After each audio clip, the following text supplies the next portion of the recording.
Assalamualaikum warahmatullahi wabarakatuh. Hai, perkenalkan, kami mahasiswa dari Universitas Ibnu Khaldun Bogor, program studi Pendidikan Masyarakat semester 4. Kami akan membahas materi tentang pendidikan orang dewasa yang diambil dari buku Adult Learning Education chapter 8 bersama saya Novia Andita Effendi dan saya Alifa Nurul Hasanah. Oke guys, kita mulai. Kita di sini akan membahas bagian 8 yang berjudul Pembelajaran Orang Dewasa di dalam Perkembangan Sumber Daya Manusia. Materi yang pertama akan disampaikan oleh rekan saya, Alifa Nurul Hasanah. Langsung aja kita ke materi yang pertama tentang tujuan pengembangan sumber daya manusia. Dalam dunia pekerjaan, para profesional pengembangan sumber daya manusia pada umumnya menyepakati bahwa mereka sebagian besar harus mengambil posisi bahwa HRD harus fokus pada peningkatan persyaratan kinerja organisasi di tuan rumahnya melalui pengembangan persyaratan tenaga kerja organisasi. Para fasilitator memperhatikan hasil kinerja dan pendorong kinerja, dengan demikian kinerja organisasi seperti layanan berkualitas tertinggi yang diberikan kepada pelanggan eksternal dapat dihubungkan secara logis dengan pendorong kinerja seperti pembelajaran dan peningkatan proses. Nah, ketika dipraktekkan dalam organisasi produktif, pengembangan sumber daya manusia harus berusaha untuk berkontribusi langsung pada tujuan organisasi tuan rumah. Organisasi tuan rumah adalah sistem terarah yang harus mencapai bertahan hidup yang efektif dan efisien. Akibatnya, itu adalah tanggung jawab HRD untuk fokus pada tujuan tersebut, serta tujuan karyawan individu. Selanjutnya ada tujuan pengembangan sumber daya manusia adalah untuk mencapai dan berkontribusi langsung pada tujuan organisasi. Dalam tujuan organisasi juga harus mementingkan tujuan para pekerjanya atau sumber daya manusianya dengan tidak bertentangan dengan kesejahteraan sumber daya manusianya, melainkan menjalin hubungan antara sumber daya dan tujuan organisasi yang sejalan. Nah, ada tujuan pengembangan sumber daya juga harus difokuskan pada peningkatan kinerja yang dimiliki sumber daya manusia, karena kinerja merupakan sarana utama untuk tujuan strategi organisasi yang direalisasikan. Tanpa peningkatan kinerja, tujuan dan tujuan dan strategi tidak akan berjalan dengan baik. Nah, di sini tertera ada contoh angket untuk menilai peningkatan kinerja bagi organisasi, individu, dan prosesnya kayak gimana sih? Nih, kita lihat aja ya di sini. Selanjutnya ada membangun kapasitas kepemimpinan. Apa sih membangun kapasitas kepemimpinan itu? Membangun kapasitas kepemimpinan adalah proses pembelajaran dalam organisasi, di mana inovasi adalah pendorong kinerja utama. Pembelajaran menjadi pusat kelangsungan hidup. Nah, kata-kata ini dikemukakan oleh Seng pada tahun 1990. Salah satu peran strategis penting bagi HRD adalah membangun kemampuan strategis organisasi, pengetahuan, dan keahlian yang diperlukan untuk mengetahui masa kini dengan menggambarkan skenario rasional masa depan dan cara menghubungkan Torako. Menurut Torako dan Swanson pada tahun 1995. Nah, di sini juga Swanson pada tahun 1996 juga mendefinisikan pengembangan sumber daya manusia pada proses pengembangan dan pelepasan keahlian manusia melalui pengembangan organisasi dan pelatihan dan pengembangan profesional untuk tujuan meningkatkan kinerja dan tingkat organisasi, proses kerja, dan individu. Nah, memfasilitasi pembelajaran orang dewasa dalam organisasi yang berorientasi pada kinerja sering menciptakan ketenagaan antara asumsi dan mendasari praktik andragogikal dan persyaratan kinerja organisasi. Bagi banyak orang, praktik pendidikan orang dewasa terbaik memungkinkan kontrol individu maksimum dan menarik langsung ke kebutuhan yang paling berarti bagi individu. Menurut Hamstra dan Sisko pada tahun 1990. Baik, materi selanjutnya akan disampaikan oleh saya mengenai membangun kapasitas kepemimpinan. Membangun kapasitas kepemimpinan adalah suatu proses pembelajaran dalam organisasi di mana inovasi adalah pendorong kinerja utama, pembelajaran menjadi pusat kelangsungan hidup. Salah satu peran strategis penting bagi HRD adalah membangun kemampuan strategis organisasi. pengetahuan dan keahlian yang diperlukan untuk mengetahui masa kini dan mengembangkan skenario rasional masa depan dan cara menghubungkannya.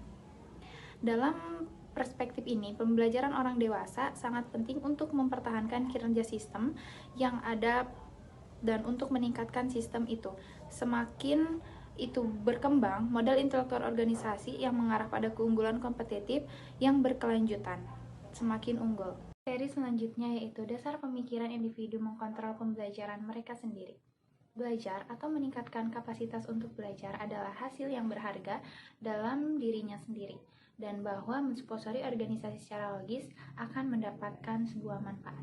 Menurut Stephen Brookfield mengakui bahwa pembelajaran mandiri ini jauh lebih kompleks daripada pembelajaran yang diusulkan oleh AE atau Account Eksekutif.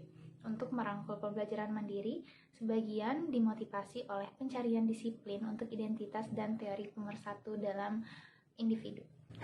Materi selanjutnya yaitu masuk pada fase pembelajaran orang dewasa dengan proses perencanaan.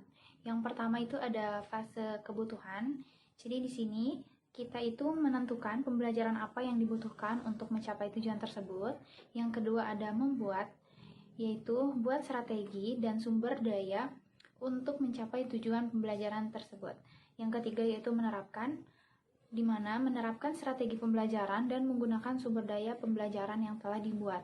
Kemudian yang terakhir yaitu evaluasi, yaitu mengevaluasi nilai pencapaian tujuan pembelajaran dan proses mencapainya dari setelah kita menerapkan pembelajaran tersebut berdasarkan kebutuhan yang didapatkan. Selanjutnya di sini kita masuk pada kontrol fase pembelajaran orang dewasa. Kontrol pada fase kebutuhan, orang dewasa yang menunjukkan kontrol akan sepenuhnya menentukan kebutuhan belajar yang diperlukan untuk mencapai tujuan pribadi mereka. Gagasan kontrol pada fase penentuan kebutuhan dapat lebih baik diperiksa melalui perspektif 4 jenis pembelajaran sebagai berikut. Jadi yang pertama ada jenis pembelajaran yang tidak diinginkan, yaitu kontrol fase pembelajarannya tidak ada kontrol karena pembelajarannya tidak diinginkan. Yang kedua ada pembelajaran mandiri, kontrolnya yaitu pembelajaran yang dikendalikan khususnya oleh diri sendiri. Yang ketiga yaitu pembelajaran yang dimediasi, yaitu kontrol bersama antar pelajar dan otoritas eksternal. Yang keempat yaitu pembelajaran yang diarahkan oleh otoritas, yaitu otoritas yang dikendalikan atau organisasi atau juga individu. Selanjutnya yaitu orang dewasa membuat dan menerapkan pembelajaran mereka sendiri. Menurut Rosenblum dan Darkenwald tahun 1983 menyimpulkan dari penelitian eksperimental mereka bahwa motivasi yang tinggi dapat mengarah pada kepuasan dan pencapaian yang tinggi tanpa keterlibatan perencanaan peserta. Jika ini adalah kasusnya, satu interpretasi bisa jadi bahwa keterlibatan pada fase kebutuhan. Dalam model ini, pendidik profesional melibatkan pelajar dan pembelajar potensial dalam fase pembuatan untuk membangun motivasi dan komunitas dan untuk mempromosikan validitas pengalaman dan materi. Pada fase implementasi, kontrol bersama dapat mengambil sebagai bentuk, termasuk evaluasi formatif, pembelajaran tim, dan instruksi sejauh hal. Selanjutnya masuk kepada orang dewasa mengevaluasi pembelajaran mereka sendiri. Fase keempat dari proses perencanaan pembelajaran orang dewasa adalah evaluasi, yang didefinisikan sebagai kumpulan bukti sistematis untuk menentukan apakah perubahan yang diinginkan sedang terjadi, apakah perubahan yang diinginkan akan terjadi, dan membawa manfaat. Untuk ujian, ukuran langsung dari pengetahuan yang diinginkan atau hasil pembelajaran keahlian akan membutuhkan instrumen untuk secara langsung mengukur perubahan ukuran pengetahuan tidak langsung, mungkin untuk bertanya pada diri sendiri, atau peserta apakah mereka pikir mereka belajar banyak atau apakah mereka puas dengan pembelajaran mereka. Jadi evaluasi tidak langsung ini yaitu evaluasi yang ditanyakan kepada diri sendiri, sedangkan evaluasi langsung yaitu evaluasi dengan membuat teks yang akan diisi oleh mereka sendiri. Selanjutnya yaitu teori pembelajaran orang dewasa memberikan saran yang baik kepada HRD pada setiap fase proses perencanaan. Di sini ada contoh fase dan manfaatnya bagi HRD, yaitu yang pertama ada need atau kebutuhan, yaitu manfaatnya, libatkan peserta didik dalam fase ini untuk mendapatkan motivasi yang lebih tinggi. Jangan berharap laporan diri perlu akurat baik individu maupun organisasi. Yang kedua yaitu menciptakan, yaitu libatkan peserta didik dalam fase ini untuk mendapatkan validitas yang lebih tinggi dalam strategi pembelajaran yang dipilih. Yang ketiga yaitu menerapkan. Libatkan peserta didik dalam fase ini untuk menengahi pembelajaran yang sebenarnya dengan lebih baik.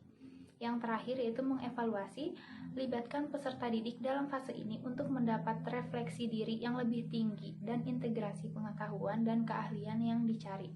Selanjutnya kesimpulannya yaitu menjelajahi kesenjangan antara penelitian dan praktik adalah peran utama bagi praktisi reflektif di HRD menurut Swanson dan Holton.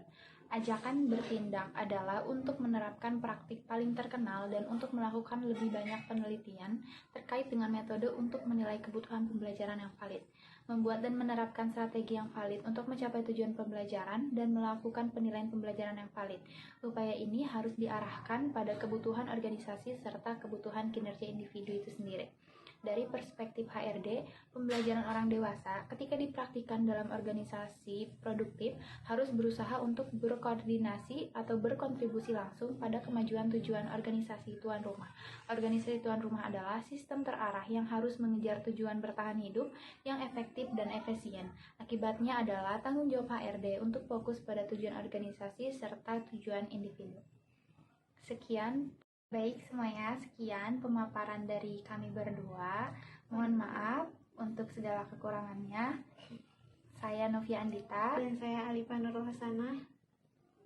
Pamit undur diri. Terima kasih. Terima kasih.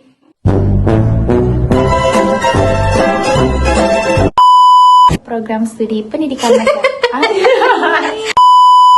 Bacut. Pembelajaran orang berkembang. Judul harusnya belum siap, bentar. Kamu tadi bukan gitu ya?